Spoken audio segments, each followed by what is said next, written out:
Pareceu bem a Dario constituir sobre o reino a 120 sátrapas, que estivessem por todo o reino, e sobre eles 3 presidentes, dos quais Daniel era um, aos quais estes sátrapas dessem conta para que o rei não sofresse dano.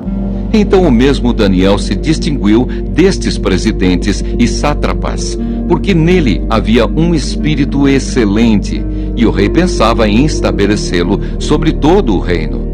Então os presidentes e os sátrapas procuravam ocasião para acusar a Daniel a respeito do reino, mas não puderam achá-la nem culpa alguma, porque ele era fiel e não se achava nele nenhum erro nem culpa.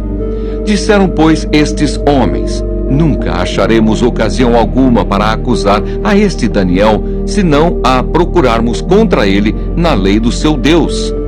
Então estes presidentes e sátrapas foram juntos ao rei e lhe disseram: ó rei Dario, vive eternamente. Todos os presidentes do reino, os prefeitos e sátrapas, conselheiros e governadores, concordaram em que o rei estabeleça um decreto e faça firme o interdito que todo homem que por espaço de 30 dias fizer petição a qualquer deus ou a qualquer homem e não a ti, ó rei, seja lançado na cova dos leões.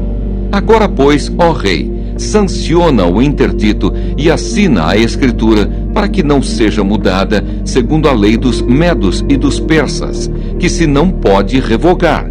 Por esta causa, o rei Dario assinou a escritura e o interdito. Daniel, pois, quando soube que a escritura estava assinada, entrou em sua casa, e em cima, no seu quarto, havia janelas abertas do lado de Jerusalém.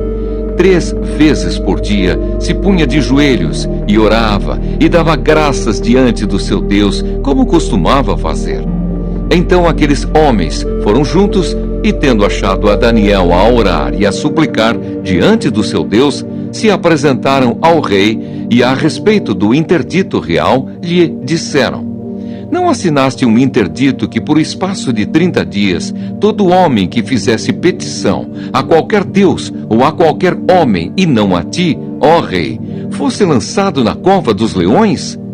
Respondeu o rei e disse: esta palavra é certa, segundo a lei dos medos e dos persas, que se não pode revogar.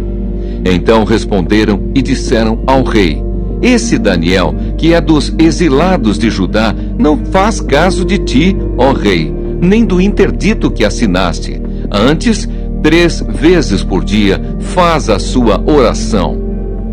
Tendo o rei ouvido estas coisas, ficou muito penalizado e determinou consigo mesmo livrar a Daniel, e até ao pôr do sol se empenhou por salvá-lo.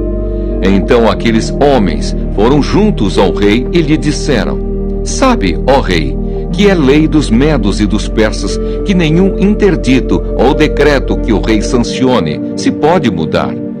Então o rei ordenou que trouxessem a Daniel e o lançassem na cova dos leões.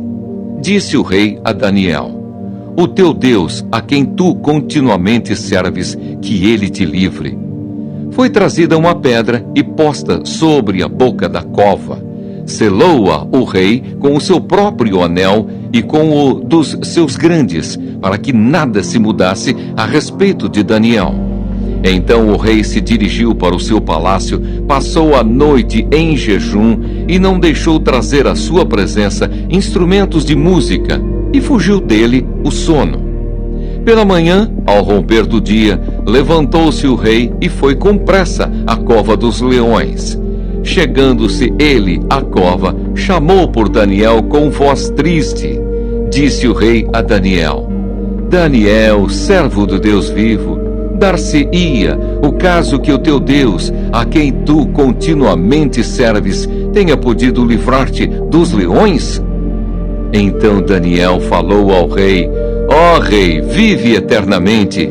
O meu Deus enviou o seu anjo e fechou a boca aos leões para que não me fizessem dano, porque foi achada em mim inocência diante dele. Também contra ti, ó rei, não cometi delito algum. Então o rei se alegrou sobremaneira e mandou tirar a Daniel da cova. Assim foi tirado Daniel da cova, e nenhum dano se achou nele, porque crera no seu Deus. Ordenou o rei, e foram trazidos aqueles homens que tinham acusado a Daniel, e foram lançados na cova dos leões, eles, seus filhos e suas mulheres.